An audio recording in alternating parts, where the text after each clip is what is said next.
I got his business card and everything. I Told me who he was. You gotta love that type of person. Yeah, my dad runs a company.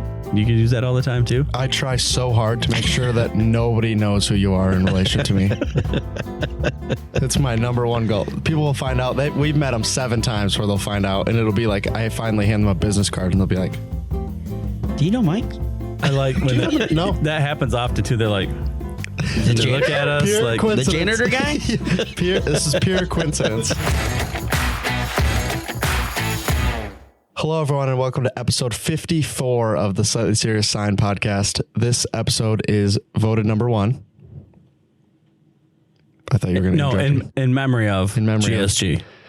Jared Granberry voted us number 1. He said, and I quote, "Your podcast is the best podcast in the business." That is a direct quote. So I just read it to everyone here. Stick it, Jeff. IT supplies. Jared voted us number 1. I keep getting, now that we've done this, well, almost a year. Well, we have done a year. By the time people hear this, that's what's crazy. So hopefully the live stream was awesome. I'm sure it was. Everything went smooth. We didn't even say anything controversial. Yeah. Allegedly. Well, so we'll find out. Legal hasn't gotten back to us yet. Yeah. I mean, by the time you guys hear this, we might be fired. It's possible. So this might be the last you hear of us. So it is a possibility. It could happen. Also, the other benefit, hopefully, fingers crossed. Well, definitely by the time this comes out, fingers crossed, this is the last time you see us in this office. So you'll see us live here, right? Well, this will be after that. This will be the last. Oh, this is the last one. We'll have a new podcast studio. Because this comes out in March. So by the time March comes out, if we don't have a new podcast studio by there, we mess something up real bad. So, well, then you're going to be here to stay. If they're building the studio, you're good to go. Yeah, exactly. Yeah. So what? I mean, you're going to take the cactus? It might be a little smaller. It might be a little even smaller. This room. It's definitely smaller than this room. It'll be tight. For some people. No room for the cactus. Oh no, we can fit the cactus in there. It makes it more dangerous. The more narrow space you get in there, it makes it a little easier. So anyways, hopefully you guys enjoyed the live stream. Hopefully we didn't say anything too bad. Then nobody's listening by this point. But anyways, episode 54. I want to say thanks for coming on, Brian. Appreciate it. Yep, glad to be here. Brian. This is probably the 10th one we've done where the person has had to drive less than, I don't know where you live. I just know where the company is located. So less than 45 minutes. I don't know how this keeps happening to us, but appreciate it. I'll let you kind of introduce who you are, where you guys work, and kind of what you guys do. All right. Well, I'm the owner of USA Sign Frame and Stake. We make all kinds of different sign holders. Our tagline is that we don't make signs, we make the signs better. So we started out in Jenison, bought a small injection molding company with a couple of products, and it's grown now to over 30 products over the last 15 years. So we've got our own little injection molding plant over there in Zeeland. And it just keeps growing. Yelled at. You just started. Yeah. Well, all we have to do is get the mic set up perfectly. We need to tighten the mic up a little bit. There we go. A little too bouncy. All right. It might just be broken too, but so how long have you been doing this? Started in 2008. Okay. Yep. The reason we started the company was I had buddies that were automotive injection molding, engineers, and I was at a shop and I'm like, what is that? We were actually doing sign work for their trucks and their new sign out front of their new building. And I'm like, what is that for? Isn't that an underground valve for utilities? He goes, yeah, they make all kinds of stuff out of plastic that used to be steel. And the light went on and I'm like, well, could we make some of these sign products that we use at our shop? Like real estate frames and sign holders. And he goes, yeah, look at this. And it's all glass infused composite material. So people look at it and say plastic, but it's really almost half fiberglass. But we're able to quickly produce them. So that's how we got going. Okay. And what did you do before this then? I had 3 retail franchises for the sign industry. Can you say what franchise? Yeah, there was Signs and House. I had 3 of them. I think I can remember delivering to you in 04. Yep. Yeah, that was way back. It was my in-laws business. They wanted to retire and I'm like, that sounds like a good thing to do. So jumped in with both feet and started running it. And we did all kinds of stuff. That was back in the day when there wasn't even flatbeds. We got the first flatbed in North America from Colorspan, McDermott, back in the day. Yeah. So, we know digital, we know printing, we know vehicle wraps, all that stuff. So I kind of had a leg up on the industry to know what people would want. Yeah. Made it easier to start. You can definitely tell, like, especially now with, which we'll talk about this later too, but with the amount of stuff that's getting imported in from China, you can tell how many of them are just like, hey, we make a similar product, we can also make this one, and then try and come to market with it. And a lot of times it's like just off, right? It's like the sizing isn't quite right. A lot of times though, I always find it funny when it comes over with just metrics. Like that's the only sizing they have. And you're like, okay, if you're going to make me do the conversion, this is not going to go well. I can already tell you that from the start. So, yeah, it's interesting to see people that come from the sign shop side of the business and then go into manufacturing. I think definitely have a leg up. Well, I think it gives you a leg up because like you were mentioning that you know what the customers are wanting. Right. And you're thinking ahead that they should be able to use a different product and I should add this and add this. You're not thinking about these, but I know that you're going to need them eventually. Well, yeah. And with steel, there's limits to what you can do. When you're injection molding, you can put in undercuts and, holders and different kinds of things. So you can slide in a frame a lot easier. There's no welding. You're shooting every feature into the product. So it's all integrated and it's colored all the way through. So there's no powder coating or welding or painting. And the number one thing we ran into when we had that new digital printer was you'd do a half a dozen real estate signs and it's this lady with her glamour shots, with her picture. It says, contact Betsy for your real estate, information. And you'd bolt the substrate in there and you put them in the car or your guy carrying them out to the car, the bolts would scratch the metal faces. Yeah. And so this one Next can put in. Betsy has a rubbed out Betsy's got her eyes gouged out. Like an 8th grade yearbook. And now you got to make another one. And plus they rattle around in the car. Yeah. So we said, well, we can make a frame that'll hold substrates that there are no bolts to scratch when they're piled up together, you know? So you kind of explained what you guys do, but can you cover some of the products that people, at least in our industry would be familiar with? I was going to say, how many products do you currently carry right now? Well, we manufacture all of them. Okay. So is there? There's 3 different types of coral sign stakes. Okay. There's the spider stake. And that's like golf outings with a die cut circle. It looks like a golf tee. It's the least expensive. They all have integrated steps to step them in the ground. And then we were approached by a company that said, we need something more durable. We want 2 ground entry points. It's got to be a spade. It's got to fit in soft ground, not blow over. So then we start making the extreme stake. And then you have people that go, well, it goes in the ground a little bit harder. We have hard ground here. What can you do for us on that? So then we did the Coro stake, which has got the high tensile wire that we had talked about earlier before the show. It's the super hardened high carbon steel. And so the wire looks like the other wires, but it's not. It's 5 times stronger for bend. And that helps it go into the hard ground. So you've got the Coro stake, the extreme stake, the spider stake.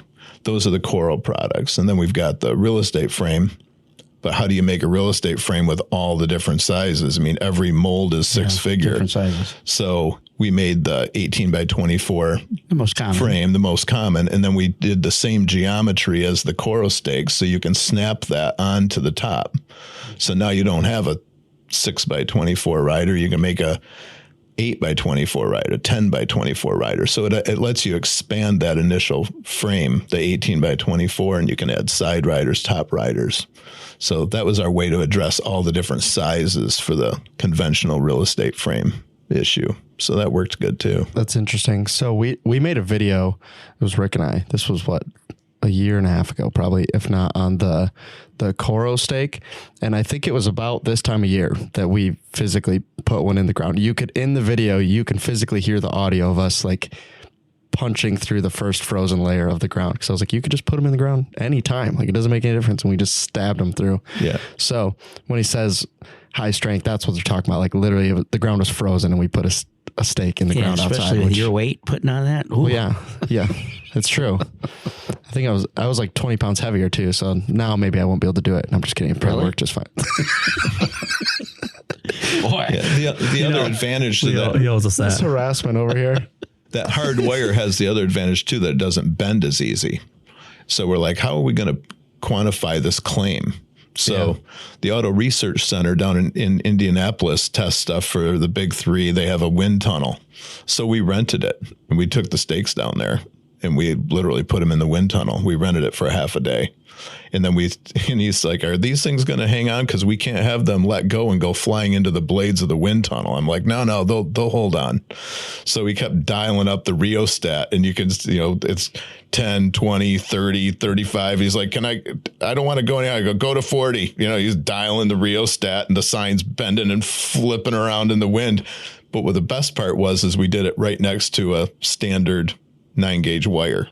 And when we turned the wind tunnel off, the wire was bent over and it stayed there, and ours went right back up. And we captured it on video. You can see it on our site. So it's like you had to prove that it's a superior product.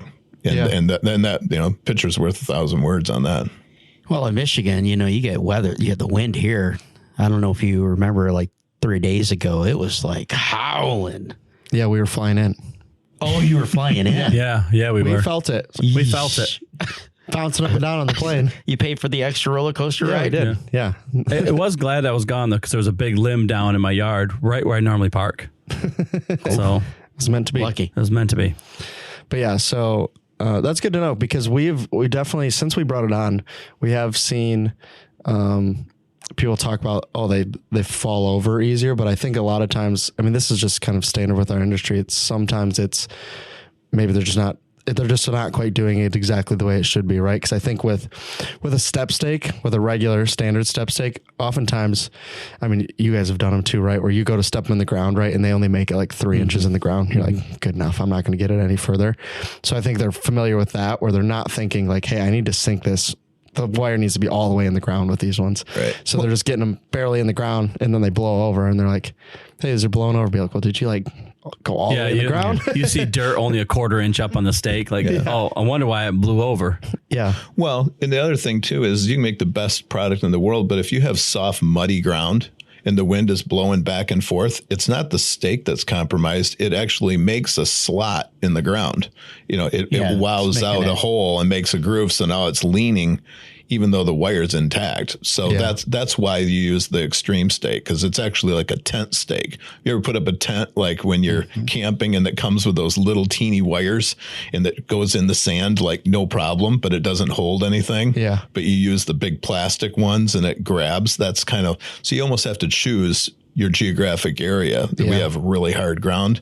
You're going to have to use the wire, but it's not going to move the dirt. If you have a beautiful golf course with, groomed lawns and it's nice and soft, and then you're going to want something more substantial than a wire as your only holder for the whole sign, which is cantilevered way up there. Yeah. So have you done any testing of like vehicle running over it? Yeah. Because I know I tested ours, the wire, and I accidentally hit it. He said test. I was like, I don't remember running this test. I kind of actually tested it, and it bent, and I couldn't get it back up. Yeah. Yeah. So when he says that, it's because he got in somebody else's car and he was like doing like this, trying to look over the steering wheel. Couldn't quite see where he was going. Yeah. Back in the day, it was the truck, actually. You can see the mirrors. It was the big truck that you drive. Yeah, back in the day, we actually stuck a board on the hood of the work truck, and we had them stuck in there, and we're driving up and down our industrial park with the signs on them, going back and forth. I hope the cops aren't coming, because you look out and there's signs across the front sticking up, and we're going 25, 30. Yeah. That's funny. That's how we would test them here. The I know you had to have done it. That is exactly how we would test up here. Yeah. This must be the Michigan way. We're just like, what's the most efficient and cheapest possible way I can test these stakes? This is going to work, right? Well, what do they say? If you have a task and you want to get the most efficient way to do it, assign it to the laziest person. They'll figure it out. Yeah.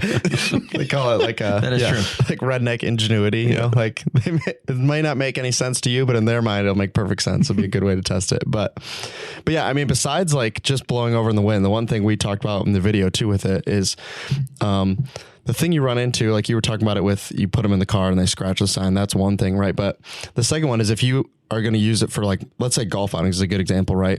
We do events where it's kind of like the same sponsors, right? So they'll just keep our signs, right? And then they'll reuse them again. But with regular frame or with regular step stakes, they just throw the step stakes away at the end of the event because they're they're They're all bent. bent up. Yeah, they're all bent up. Versus if you were doing it with these, like that was the other thing I made is like, if you're going to reuse it, it looks the same as it did when I put it in the ground the first time. You can't even tell I used it unless there's dirt or in our case, Dirt on the snow. bottom. But besides that though, it looks the same as it did before. And that I feel like is a huge benefit for people there's a lot of people that are reusing them, right? And which seems crazy because they're pennies. I see Which isn't really what we want either. We want them to buy new ones every year. That's exactly right. Yeah. We talk about that a lot on this podcast. Like we don't want stuff built super two coat quality because we want them to buy it again. Like like printers should expire in a year. Just buy another one Every 9 months. Get your new flatbed. Yep, every year. Just Do you guys buy used ones? No, we don't. we're like an iPhone right here. We're only good for a year, then just make them die. Get a new one. Get another one. We're sending out updates now. Yep.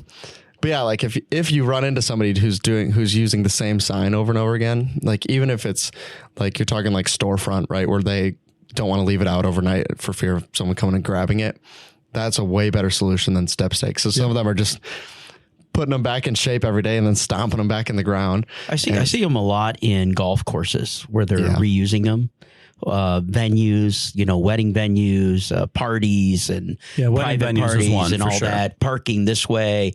So I see them starting to upgrade versus the wire, just the standard galvanized wire. Yeah. Especially a big one like here, like in Michigan, at least, like for people that are selling like garage sale signs, and it's not like year specific, right? If you're just like garage sale arrow, a regular step stake is a terrible use for that because next year you're going to bend all the legs out to get it back into shape.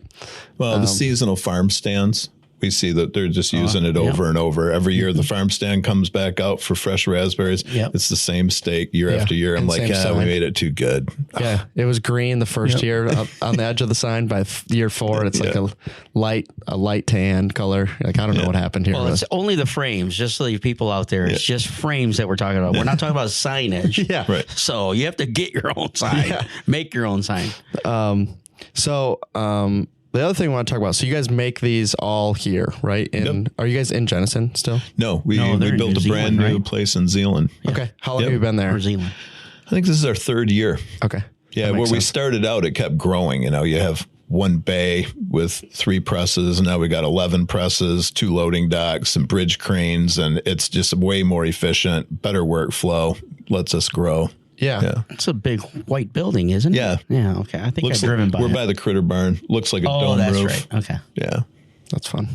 So we've been talking a lot lately in the last few episodes, at least, about products made in the States, right? With it being 2025, with the idea of tariffs coming from every possible direction at this point.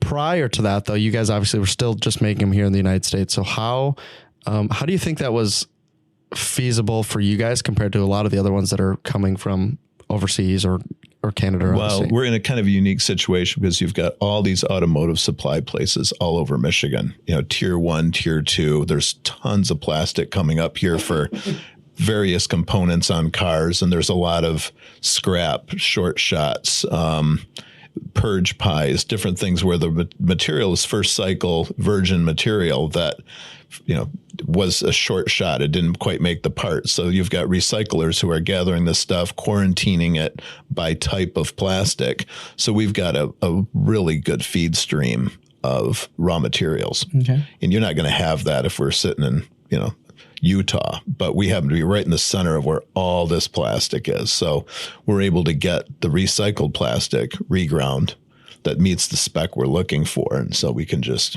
use that. So that's helped a lot because the plastic that we're buying is all recycled, post-industrial, post-consumer. You can't do it. Yeah. So we've talked about this at least a dozen times on people that have come in and offered us, hey, we have a green, we have I don't know. They use a whole bunch of different words now. We've gone away from green. Now we say, thank you, sustainable. Were you in here when we said we only care about one color green? Yeah. No, I was not. We only care about one color green. That's on the dollar bill. Everyone wants green. Yeah. The kind that you can spend. Yeah. Yeah. Maybe $100 bill. I'll take that green. I was going to say that that's a gave us little the edge. dollar. Yeah. The edge was that we can procure the material in a reliable supply stream at volume. So, we can. There's so much more than what we use. Yeah. We go through maybe 80,000 pounds a month of material, which is a lot when you divide it into a steak. Yeah. But, and the whole thing now there's new bioresins out there. Like we had one company that does the pesticide lawn that is only natural, and they wanted compostable steaks. Okay. So, and it's made out of corn instead of oil. I mean, you still have the corn or soy resins, and instead of using, you can use calcium to stiffen it instead of fiberglass. There's options. Can you eat it? You can. Actually, my buddy actually molds dog bones that are made out of it, and the dogs gnaw on them. I mean, doesn't hurt them, and it's hard, but yeah, they're actually like made out of plastic, bioplastic. Huh. And then there's all these other things like compostable, biodegradable, different levels of how long it takes it to decompose. Yeah. That's interesting. So, yeah, the point we're trying to make there is like sometimes you can have a green, sustainable product, and also it doesn't actually cost more money, which in this case, it may actually be cheaper in your case than making it new, right? If you had to buy the raw goods to make it. Oh, yeah. It's a fraction. And it's just the benefit of being in the right place with the right options for materials. So how long will it take to decompose? 7 years, 10 years on a steak like that? Well, it also depends whether it has direct sunlight and whether it's got moisture. You mean on the compostable ones? Yes. Compostable is 2 years. That's the threshold. Okay. The reason why I ask is because a lot of the banners that are it's 7 years. It's like 7 years in a waste. The That's thicker, really not sustainable. The thicker it gets, whatever the product is, the longer it takes, because it has to slowly get on the surface and start working. That would be good for my yard. I have those little stakes because we don't pick them up. We just mow them over. So that way there's going to be a couple years to be gone. It actually composts faster that way. The more times you mow them over, they just start getting smaller and smaller. You're going to have nice green. I don't have time to get off the mower to get those stakes out of the way. There's no time for that. When you're laughing, you just got to make sure the kids are inside before you go. Dad's going mowing. Might be stakes out there. Or he could make just press a button and it's retractable. Yeah, down and then it's mow it. Mow it down. Fold it right back up. Oh, listen, they're retractable when you go over them. The guy that comes has to spray every time. He's like, "Where in the world did my sign go?" It's just shredded. Yeah, shredded. It's like, I don't know what happened. Well, that helps accelerate its decomposition when you get littler pieces. He's really just doing the environment a favor. That's really what you're doing there. Yeah, they appreciate it. Funny. That's whatever gets in the way too. Yeah. Small children, doesn't matter. Yeah. I'm thinking lately we keep hearing about PVC free, on the vinyl side of things. Mm-hmm. I think that substrate manufacturers should just start adding that label in. Like PVC free. There was never PVC in the first place, but it's such a buzzword now. It's like what's the word for like organic, when people found out that actually it's not organic. It didn't mean anything at all, right? That's what everyone's just going to start putting PVC free on there, even though it never had it in the first place. Just it's like organic cardboard. It's made from trees. This is paper. Yeah, paper. I think but everyone PVC free. Yeah, everyone should just include those buzzwords just because you can. Just be like, this is also, if you didn't know, it's PVC free. Well, what's the new buzzword for Michigan? Cage free. Okay, listen, they can't run everywhere. So like there has to be a size of that cage. Like, okay, cage free means they're not in here, but they're in they're in a 10 by 10. Because the biggest place is right off the highway. Like I never see chickens on the road. So they got to be how many chickens are in that place? How many? Millions. I know. 5 million. Yeah, but here's Mike driving. He's hoping there's one that got away. I was like, oh, sorry. I really thought about it. Like they're not cage free anymore. Like we can get free chickens. Like they're going to be out by the highway, but apparently they're still hasn't worked yet. I guess maybe it's not fence free. It's cage free maybe. Yeah, well, you'd have to define a cage. Yeah, that's what I said. I mean, like, what's the cage mean? They use the boxes instead. Yeah. What do they use? Yeah, right? Because that's all natural. They're in boxes versus cage. Yeah, that's what I wondered. They're in PVC with a little free window. Containers. They're in PVC free containers. That's what they're in now. That's funny as can be. So we kind of have talked about this already too, just to get back to the stakes in the frames. But what are kind of the benefits? We talked about obviously rigidity. Is there any other benefits of a fiberglass frame versus a metal frame? Well, back in the day when we had the sign shops and we would get these boxes, usually there was a few broken welds. If you have 4 welds on a standard H welded wire, regardless of the size, there was always a few that had 1 broken weld. If you have 1 broken weld, it's kind of done. You can't sell it to the customer, but it's $1. So what are you going to do? Call you guys up? We threw so many of those things in the dumpster. It was just, that's just the way it is. We appreciate that. Yeah. Thank you. We got bigger fish to fry than worry about calling you for 3 broken steaks in a 50-count box. So we just throw them away. But we have the actual integrated step. I mean, there's actually a place to put your foot to put it in the ground, which helps. It's one extra, benefit of it. Because if you have hard ground, you're trying to get H-wire, you can't step on that crossbar. So that was one of the things we tried to do, is put that in there.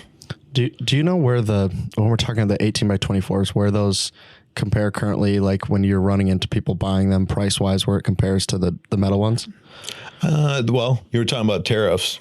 I mean, when COVID came, we were running 24/7, 7 days, round the clock. And the people who were buying a pallet or so every couple of weeks were buying 5-6 pallets, they went from 1,000 a week to 15,000 a week. Yeah. And because they couldn't get the wires, they were stuck on boats somewhere out there. So, but we've always been within 5 to 10%, more than a standard welded 9-gauge wire. Yeah. And so, that's been what we've had to struggle with. It's like, we're not the cheapest, but we're not that much more. We're only maybe 10% more. Yeah, we talk about that too on the podcast. Yeah. Like, go ahead, do your rant about buy local. I do. I hate the term buy local more than anything, because the buy local, what you're saying without saying when you say the term buy local is, hey, I'm more expensive than them, but listen, I'm right next door to you. And I hate that. No, we don't like that either. Because what I think about it is I think what you're putting the onus on the customer to say, like, hey, you should spend more money because we're here. And I don't think that's their job. What you're saying is, and this is what I think what you're coming at too, is, hey, we may not be the cheapest option, but we're going to be close. And our product is X, Y, and Z better than that other product. Well, and not just, hey, we're here. Yeah. They always said, you got price, you got quality, and you got turnaround time. Right. How fast can I get it? But usually they say you can't get both. You can't get it dirt cheap, fast turnaround time, and really good quality. We talked about that too. You can get 2 of the 3. You can get 2 of the 3, no matter what combination. And it works in pretty much any business model. But when people order our stuff, it's usually on the floor ready to go.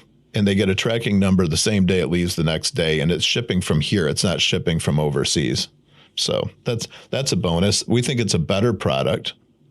It's been tested. There's graphics that show it, but it's one of those things. It's only, instead of $1, it's $1.10. It's like, is that really where you want to economize to get that bid? And and a lot of times that comes down to who's buying, right? The bigger the sign shop you get into, the more that, not the shop, the more the person buying cares about those pennies, but the person out selling it and the person putting the signs together isn't the one that's like, I don't know why we keep using I it. saved 10 cents each, but I broke 1 in 5. Yeah. Okay, you just lost your money. The customer, if you set the 2 side by side, they're going to pick ours every time. Yeah. But they never get to make that call. Yeah. Because the purchasing person is deciding what their customers deserve. And we run into that at the trade shows. When we sit at the trade show, I go, we buy H-wires. I go, is that all your customers deserve? Yeah. Have they made the call or do you make the call? Did you ask them?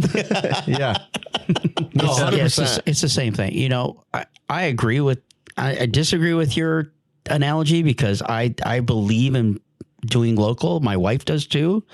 But when you talk about price, for instance, there was a game that we're trying to buy my nephew.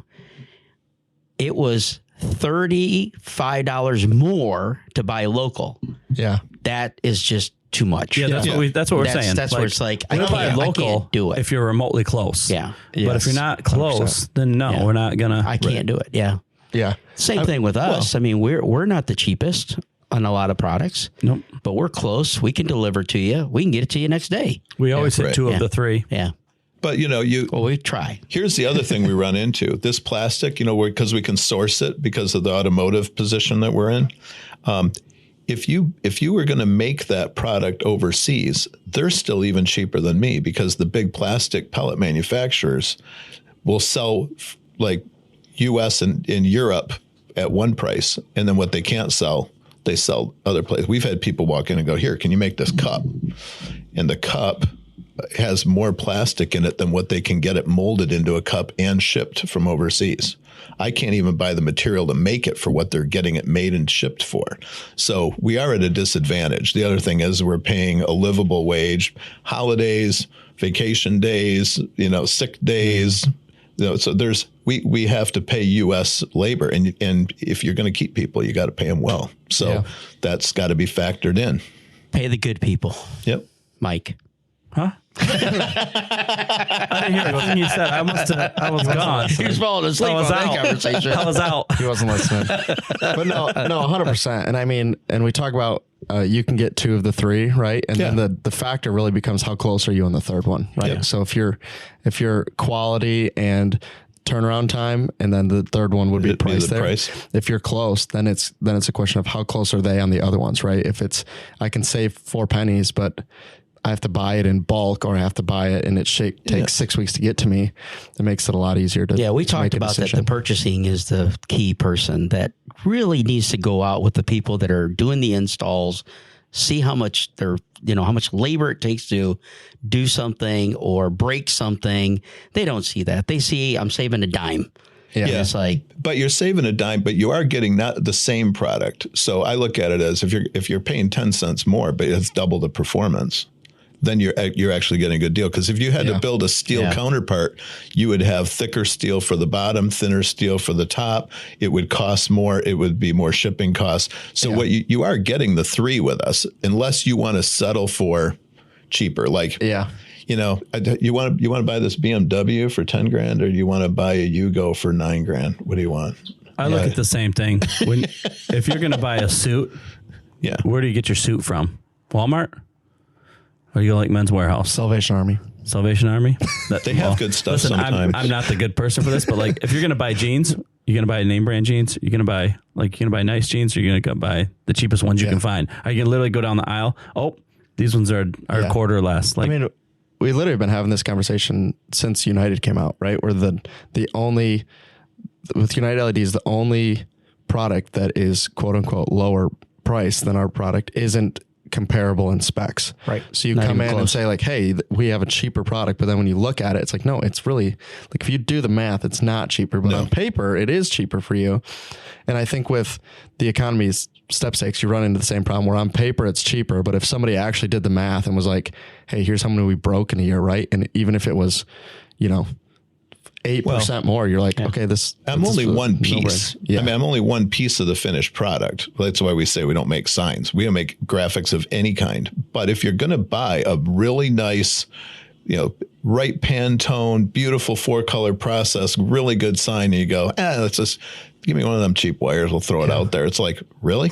That's where you're going to try and save? I mean, you just did this beautiful sign and it blows 20 mile an hour and your sign's gone because you saved that extra 10 cents on that steak. It's like, but that's a hard thing to convince people, because people go, we were at a trade show and one of the big manufacturers of color printers. He's like, well, the steaks are what, like 15 by 10 by 15? I go, that's not a steak. Well, it's a half of a economy steak. I'm like, well, then your sign's on the ground. He goes, well, yeah, but we just give them away with our sign. I'm like, well, you're making a really good sign and you're giving them away a half of a steak that puts your steak on the ground. I mean, so it's an education process. You got to give your customers something that makes their sign work. Yeah. Yeah. The other thing you're running into on the purchasing side of things is we joked about it's like 10 cents, right? But when they're looking at it in the spreadsheet, it's 10%. They're like, I can save 10%. Be like, we're talking about $1 to $1.10. I don't think you understand where we're at here, right? Yeah. Like you can round that into your sale price. Like that is not a lot of money. So anyone doing any amount of volume on yard signs of any type, especially, I mean, obviously we just had, I'm sure you guys were busy with an election year last year too. So, but coming up on those, I think that's something to be aware of, especially when you have that kind of money coming in, right? And I mean like government money type jobs where the price doesn't really matter. And if you just offered it to them, they would just say yes. Like that's what you said. If you get them in front of them, they're going to say yes with that 100%. Like that's what I think even Tate and I were talking about it today in the warehouse, where I was like, I don't understand why more people don't buy them. Like, and all it came down to was like, they would sell them at the counter where it would just be like, hey, we have a new one. Here's what it looks like. Would you like that? And at least 50% of the time it's like, yes. And the other 50% of the time is the person picking up doesn't make the decision. So they say no, right? I'm just here if you have the decision maker and you just put the two in front of them, it's like, here's your two options. And be like, is it more expensive? And when we brought them on, it wasn't. It was literally, it was like, these are the same price. Like if you want these ones or these ones, same thing. I think you offer them, right? In Coral Pack. Yeah. Yeah, we same have price. In a Coral Pack. We keep and they're the same price right now. Same price. So 100 blanks and 100 steaks are the same price right now as a H steak on our site. But see, they when they ask for a wire, you guys give them what they ask for. Yeah. I mean, that's it. So they need to know that it exists. Yeah. That's the issue. They need to know that it's out there. Yeah, and especially with a product that's, I mean, been around forever, right? People have been buying step steaks since, the invention of the printing press. So, well, you know where they came from, right? The step steaks. When I remember when there used to be the sign painters before the old, what was it? The little plotter, the Gerber, the Gerber plotter. Before that, there were sign guys painting signs, and what they were using is the masonry reinforced wire. They used to call it ladder wire. And now they just take that ladder profile and cut it into the 30-inch pieces. But that's what it was originally. It wasn't even made for the sign industry. It just was a cross-sell opportunity, and it blossomed. And it happened to work because that whole cut graphics came on fast, in the early 80s. I'm so happy I said the word Gerber before Domingo did. I feel like I should get I should get a point on the board. When you said Gerber, I'm like, well, he's talking about the 4As. It was the Super Sprint. Model. You weren't even born when they had a Super Sprint. Nope. It was a keyboard with the cutter right behind it. I've seen them though. And it had a monitor. And it was fast. Where you had to load in the font cartridges into them? Yes. That was the 4B. Oh, so before that one. I don't think I've seen that one. Domingo is Mr. Gerber. Let's see. This font is okay. Havelica. No, I don't want Havelica. And then the funny part is he's making a joke. They used to load the fonts in and cut vinyl, and then when that came out, they still weren't using cut vinyl. They were just using it to paint.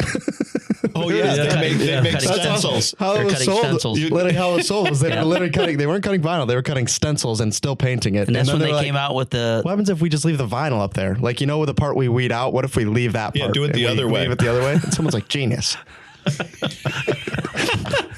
And that's when they started selling a lot of stencil. Yeah. And then they came out with the Sprint. And then they came out with the GS15, HS15, Super Sprint, GSX. Dang, that's crazy. Don't get me on Gerber. Listen, that was all before I was born even. Yeah, that's old. That's old school right there. So with you guys are doing, the last thing I want to talk about, that's why I asked you before if you guys were doing ISA, unrelated to your products though. With the shows, do you guys see any changes with that? And by that, I mean, what we're finding is there's a lot of people pulling away from trade shows or dropping back out of trade shows. Are you guys still finding like the ROI to do those shows is still there? We're doing it basically for product awareness. We're not going to the shows to sell stuff.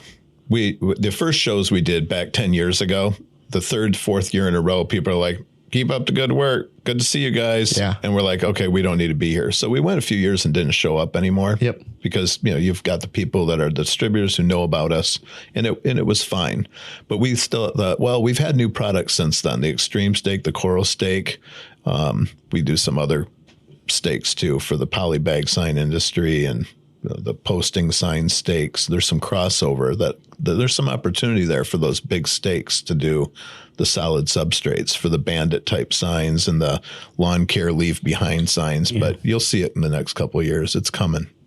But we noticed that I don't think there's the volume of attendees that there used to be, is like parades and parades of sign shop owners going through there. It would be the owner who has multiple locations coming through to see if there's anything new, or they're there specifically to see a big piece of equipment that they're considering purchasing, but we don't really see it like back in the day. Yeah. So well, I think this goes back to, I think you should be there just because it goes back to our same talk we've had before, where you're losing so many distributors that would go out and show your product that you almost have to go out and show it yourself, because all the, like, well, one of the main distributors too is mostly just me too. Like, oh, what do you sell? Okay, I do too. I can sell it to you cheaper. I mean, that's their whole model. And now you're like, when you have a new product, who tells them? They aren't going to tell you. No. So it's us. And now you have to go, you actually have to, market to the end user so they can call that customer and say, no, I really need this. And then they're going to call you and direct ship it or whatever. And the ISA goes back and forth, Vegas, Orlando, back and forth. So you're getting West Coast opportunities and East Coast opportunities generally. Yeah. So, you're really only making contact with people who decide to attend the show every other year. Yep. So you kind of have to be there, show them the samples. We had people come through and go, wow, I didn't know about that. I'm like, geez, we've been doing this for 15 years. Really? Yeah. Who is your distributor? Yeah. And usually it's somebody that's, out of state, and they're like, no, they've never showed it to us. I'm like, well, we've sent them 500 free samples to pass out. Obviously they sold them instead. Yeah. Wait a minute. We didn't get 500. Yeah, you did. Wait, what? Yeah, you did. I didn't come across my desk. I got a yard sale coming. I need some. Sales reps hand them out like candy. And you'll be selling them to your neighbors. Yeah, exactly. That's I know a guy next door needs them. We just ask because I know trade shows for us has been kind of a big talking point the last, 12 months at least. So we're just kind of looking at it. And if anyone's listening in terms of that don't exhibit or do exhibit and are looking at it. I think we are going to do Print United, though. I think we're going to set up our podcast booth at Print United, because that's kind of how we're like, we just went to a Fast Sign show, and that was kind of, people come up to us, oh, the podcast guys. So like now more and more people know. We had one guy come up and thank us. I still have absolutely no idea who he is or what he works for, because it was before the show. And we both looked at each other like, what did it say he works for? I was like, I don't know. I have no idea. Don't know how he found us. Nothing. So the product adoption thing is really difficult too, because we've been at a few franchise shows. Yeah. And you come through and people are like, oh my gosh, these are awesome. I'm going to go back and tell my boss, can I take one with me? And they go back and you follow up, and the decision maker hasn't seen it, or it got lost or whatever. And they're so busy doing artwork approval and installs and covering for people that are gone that it just disappears into the work, because you're a creature of habit. You do what you've always done. Yeah. And that's just the way it is. Yeah. I mean, obviously I asked about the shows, but I mean, the whole reason you came on our radar to do the podcast is what he saw your Facebook ads and then shared them with me. And now that's all I get to see are US sign. Yeah, I pay a lot of money to do all that stuff. That's what I said to him. I said, look, every time I run Facebook, he keeps coming on Facebook. So I said, call him, see if he wants to come on the podcast. I said, because let's help push this. Get your money's worth. Let's help push this out. Good. So yeah, it was me calling him, say, hey, get him on the podcast. Like every time I pull up Facebook, your ad was coming up. I'm like, I don't know much about it, but Blue and our web guy do, and they're like, yeah, if you say the word sign steak, you'll see our ad in a couple of days on your iPhone. I'm like, how does it know? But the same thing. I'm looking for a new outboard motor. All of a sudden, it's like, how does it know I'm looking for an outboard? Yeah. But so we had to tap into that technology just to build awareness, and it works. Yeah, for sure it's working. I mean, I only see them now when I get on, so it's obviously working. You guys, that made my day. Yeah, you know what? I love it. It's good. Yeah, so that's how it all came about. Was just me just like. I kept looking at it. I'm like, and I remembered you when I saw you. I'm like, oh, that's the Signs Now division guy. Yeah. But I bring that up to say, like, you're talking about like awareness, and like, people like us are not going out there and promoting product. And that's the conversation we've been having with vendors is like, what are you doing? Like, right. Is there anything, anything inbound? Like we can sell your product, but it's hard to sell a product that nobody's seen before, right? Yep. If they've seen it before though, and then we also are like, yeah, we also have it, way easier to do that the soft sell versus like here's a new product you've never seen before. Cold. You guys should buy it. Well, we used to, when we had the sign shop, so I don't remember who it was, but we had a Wensco rep that showed up at our shop at least once a month. Yeah. We still do that. Yeah. But those are the guys that could be carrying the product and going, hey guys, here's something better. It doesn't cost that much more. But again, people get busy. There's challenges. Well, that's what labor. We look at. We have, what do we say? How many active SKUs? It's already up to 19,000 now. We have 19,000 active SKUs. It's a matter of getting mind share. Is that X-Acto cutters and squeegees? Everything. Okay. That's anything that's marked stockable. We still got paintbrushes. Yeah, we still got stencil. Yeah, we still got it. If you're out there, we don't have those malls anymore. We're doing a show and we don't have the that. easels. We're doing a show for that, for paintbrushes and stencil. We are? Yeah, the Sign Museum one. Oh, that's right. Oh, that's right. We are doing that. So we're doing a show for paintbrushes and paint and remember the malls and the easels, all that stuff. Yeah. Luckily for us, Pounce wheels. Yeah, luckily for us, Judy, big supporter of the Sign Museum. So when I say doing a show, it's not a whole lot of cost involved in that. They're pretty nice to us at this point, but that'll be a fun one to do because it'll be very different from the shows that we normally do. Where these people have been doing it a long time. Listen, there's not going to be any young guys there. That's for sure. Yeah. And you never know. There could be. There should be. I mean, at this point, they're going to need. I mean, that's what we're saying. The next generation needs to be there. Hey, I think it's all going to come back. People aren't going to want cut vinyl and digital anymore. They're going to want handmade. Hand. I mean, and we've been saying that with LEDs, right? Like we're like, yeah, we'd love to sell you LEDs, but do you think neon for sure is coming? Do you think they're still going to test the brushes the same? Because you used to walk into a shop, they'd lick it. Like, look at it. No, I don't want it. You walk in the next shop, hand them the same brush. That dude would lick it. Yeah, I'll take it. Like, you just licked it after the last guy licked it. Hey, yeah, I'll take four. I'll take four of those. Tried and true method. Okay. Yeah, lick it. Well, that's how you test wire, right? You lick it, see if there's any outlayers. Five. Well, that's part of our quality control. Every 20 shots, you just take that up and go. Still doesn't bite it. Yep, that's the hard one. Yep, it's working still. It's both sides though, just to make sure. Have you seen Bob? No, he lost his denture in one of those things. It's a very scientific process. It's like the old Western of the gold coin. Yeah. See if it's soft. Yep. Yeah. Well, we do the same with every one of our steaks. Put it in the box. So good. Yeah, those little chocolates. Yeah. Oh, yeah. If you get any that have like little dings on the bottom, that's what it was the test those one. Are bite marks. Those are bite marks. Just to make sure they're still good. So, well, I appreciate you coming on. That's a good way to end it. The last question I always ask, what do you think sets your guys' company apart from some of your competitors in the market? We don't really have a competitor that makes fiberglass reinforced different kinds of wire for different applications. You either buy a wire counterpart or you buy ours. So we like to think the wind tunnel testing, proves out that it is more rigid. They got different kinds of ground entry points, whether it's one or two or steel or plastic, composite. But I don't know. I like to think that we're American made with American labor. We always have them in stock. We aren't waiting for them to get off a ship. There's no back orders on anything. I just think we do a good job of it. We try really hard because the only thing we really have to sell is service at the end of the day. Yeah. So we talked about this in another podcast, but you can't buy a container of spider steaks. Oh yeah, you can. There's a reason for it though, because we don't put them in containers in the States. Right. They don't float. Yeah. That's Lenny's quote, right? Yeah. Lenny said they don't float.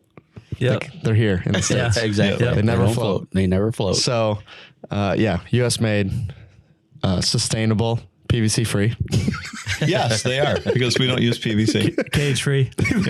Cage free, PVC free, sustainable, green, U.S. made. Well, and better quality. Technically, if it's repurposable, that's even more green. Because it's a durable enough product that you can use it over and over again, which is not good for me, but not good for us either. Yeah.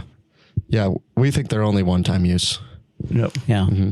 Go ahead and throw them out after one time. They might be in good shape, but you never know. Your county said it's illegal to use them twice because they might blow over the second time. So you should just get new ones. Yep. Don't look it up though. Okay. Just take my word for it. Buy all you want. We'll make more. Exactly. Someone already used that. Okay. Well, appreciate you coming on. Hey, thanks for having me, you guys. Appreciate it. This is a great conversation. It wasn't that far of a drive, so I'll come back anytime you want. Perfect. Good deal. That's good to hear. Good deal. Well, thanks. Appreciate it. Domingo, I'm glad you could come back on. It's been a few weeks. Apparently. So people probably missed you a little bit. I guess so. Oh, I was going to ask if he's on the live, but that already happened 2 weeks ago. They'll know. He might not know, but they'll know. So thanks. Appreciate it. Hopefully you guys found this episode helpful, and we'll see you in the next episode. So thanks. See ya. Thank you.